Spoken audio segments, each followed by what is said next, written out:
हामीले 8 बजे टिममा रहेर ग्रामेटिकल कुराहरू पढिरहेका छौं भने प्रत्यक्ष र अप्रत्यक्ष रूपमा नेट र इन्टरनेटसँग पनि जोडिनु भएको छ समग्र विद्यार्थीहरूलाई। मैले जुन कुरा प्र्याक्टिस गर्न लगाएको हुन्छु, जुन कुरा मैले यहाँ बुझाउन प्रयत्न गरेको हुन्छु, यहाँले रिपिटेसन पनि गर्न सक्नुहुन्छ र यो रिपिटेसन अनुसार यहाँले जेएन सर कोरिलेन इन्स्टिट्युटमा रहेको विभिन्न कुराहरूसँग ग्रामेटिकल कुरा अन्य कुराहरू पनि यहाँले चाहिँ फलो गरेर यसलाई शेयर गरेर पनि धेरै विद्यार्थी माझमा पुर्याउनु हुनेछ। यो ज्ञान जति बाँड्नुहुन्छ त्यति कुरा तपाईलाई आउँछ भने जति प्र्याक्टिस गर्नुहुन्छ त्यति कुरा डिपेन्डमा यहाँकै डिपेन्डमा रहने कुरा हुन्छ। र म आज यहाँलाई कन्जक्सनको रूपमै हामी टु बी कन्टिन्यू अगाडि बढाइरहेका छौं। हेरौं है त। प्लस जा भने औ भनेर भनेको हुन्छ फानमालमा। यो जा भने औ भन्ने हुन्छ। यदि दा हटाएर जा भन्ने कुरा प्लस गर्नुभयो भने जस्तो खाजा, जाउँ, मक्चा, खाउँ, यस्तो औ सिजा खाजा सुरुवात गरौँ, हिरुला आजा काम गरौँ, छुलबुन आजा काममा प्रस्थान हौं है। जा भन्ने कुरा लेख्यो भने चाहिँ औ भन्ने हुन्छ यो फानमालमा। जस्तै यहाँनिर खाँदा भनेको जानु, यदि खाजा भन्यो भने जाउँ भनेको त तिमीसँग बोल्दाखेरि बोल्ने भाषा हो यो। त्यसै गरी यदि यहाँनिर मक्ता भनेको खानु भन्ने छ भने मक्चा भनेको खाउँ भनेर भनेको हुन्छ। गसँग ज आयो भने च हुन्छ। उच्चारण पनि ध्यान दिनुपर्छ र मैले यो पढाइराख्ने बेलामा बीचमा नबोल्नु होला, क्लासमा प्र्याक्टिस गर्ने बेलामा बोल्नु होला।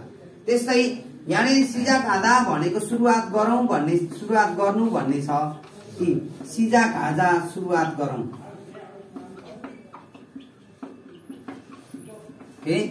अब यहाँ प्लस जा भनेको औ भन्ने कुरा छ भने दा हटाएर जा भन्ने कुरा प्लस गर्नुभयो भने चाहिँ औ भन्ने हुन्छ। त्यसै गरी प्लस ब तल धरेको आधा प सिधा, आधा प सिधा अनि उप सिधा। मैले उच्चारण गरे जस्तै यहाँले उच्चारण गर्नुहुन्छ। आधा ब सिधा भनेपछि यसलाई बोल्ने बेला सिधा भन्नुस् त हो। आधा ब प सिधा, सिधा अनि उप सिधा। यो भनेको पनि औ भनेको हो सामान्य आदरार्थी भाषामा। सामान्य आदरार्थी भाषामा, सामान्य आदरार्थी भाषामा औ भनेर भनेको हो। जसलाई हामी एसामालको रूपमा बुझ्नुपर्छ। यदि सिधा भन्यो भने त्यो भवेल इन्डिङमा प्लस हुन्छ भने, उपसिधा भन्यो भने कन्सोनेन्ट इन्डिङमा प्लस हुन्छ। हेरौं यहाँनिर खाँदा भन्ने कुरा भवेल इन्डिङ भएकोले यहाँ खा भनेर लेख्ने, भवेल इन्डिङ प्लस गर्ने भएपछि यसरी खाप्सिदा, खाप्सिदा भनेको पनि जाउँ भनेको। त्यस्तै यहाँ मक्ता भन्ने कुरा लेखेका छौं हामी, यहाँ मक्ता भनेर लेखेका छौं। मक्तामा मक भन्ने कुरा छ। मक के आएको छ त्यहाँ मक आएको छ, कन्सोनेन्ट इन्डिङ आएको छ।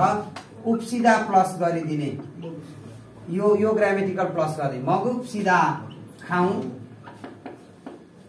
है। त्यस्तै यहाँ सिधा खाँदा भनेको सुरुवात गर्नु भन्ने छ, त्यो भवेल इन्डिङ हो। फेरि पनि यो सिधा भन्ने प्लस गर्नुपर्छ। सिजा खाप सिधा, सिजा खाप सिधा सुरु गरौँ, सुरु गरौँ। ओके। त्यसै गरी हो यो ग्रामेटिकल सँगसँगै यो एउटा ग्रामेटिकल कुरा भयो। भ प्लस जा भन्ने अर्को ग्रामेटिकल कुरा भयो। त्यसै गरी हामीले भ प्लस उल्कम्निका स्ल्यास उल्कम्निका, यो चाहिँ यस्तो गर्ने हो कि ने हो कि छ्यान हाल्थे सायङ हाल्दा रे के प्रस्ताव गर्ने बेलामा प्रयोग हुने ग्रामेटिकल कुरा हो यो। बोल्नुस् त उल्कम्निका। ग लेखेर क भनिरहेको हुन्छ लिस्टिङमा यहाँहरूलाई। उल्कम्निका, उल्कम्निका। यसलाई यस्तो बोल्नु भएको हुन्छ कि आधा ल अनि ग नभनेर क, उल्कम्निका अनि उल्कम्निका।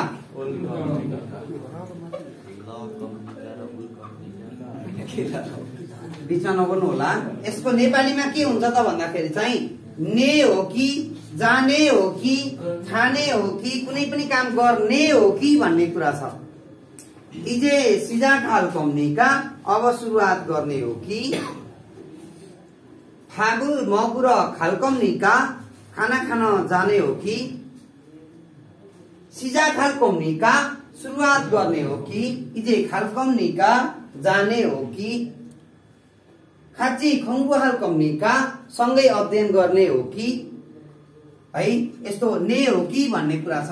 खादाको यहाँनिर हामी खालकम्नीका जाने हो कि मगुल कम्नीका खाने हो कि सिजा खालकम्नीका सुरुवात गर्ने हो कि इयागी चोकुम इयागी खालकम्नीका थोरै कुरा गर्ने हो कि खाची खङ्गु खालकम्नीका सुरुवात सँगै अध्ययन गर्ने हो कि है यो चाहिँ ने हो कि भन्ने ग्रामेटिकल प्लस भएको छ। नुल्ल खालकम्नीका घुम्न जाने हो कि यहाँलाई मैले के कुरा भन्न खोजेको हो भने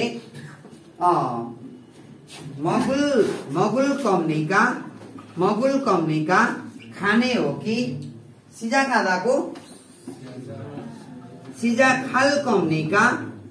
खालकम्नीका सुरुवात गर्ने हो कि यहाँहरूले कुरा के बुझ्नु पर्यो भनेदेखि यो चाहिँ ने हो कि भन्ने ग्रामेटिकल छ। हरेक भाषाको लेभल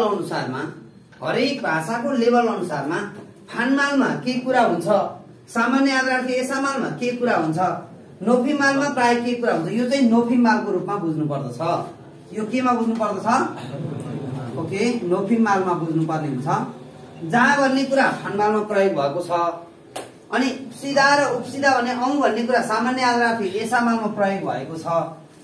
यो उल्कम्निका र उल्कम्निका भन्ने क्वेसनमा चाहिँ प्रयोग भएको छ भने ने हो कि भन्ने कुरा चाहिँ प्रस्ताव गर्ने बेला प्रयोग हुने ग्रामेटिकल कुरा हुने ने हो भने यो कुरालाई सजिलैसँग यहाँले फानमालमा छ कि सामान्य आधारले एसामालमा छ कि अथवा नोफिमालमा रहेको छ, यहाँहरूले सजिलैसँग प्र्याक्टिस प्लस गर्नुपर्छ भने यसमा रहेको कुरा चाहिँ अपवाद आयो र एन्डिङ यदि आएको छ भने रलाई हटाएर ग्रामेटिकली प्लस गर्नुपर्दछ। To be continue. यसलाई एकपटक सार्नुहोस्। योभन्दा अगाडि फेरि अगाडि बढाउन गइरहेको छु।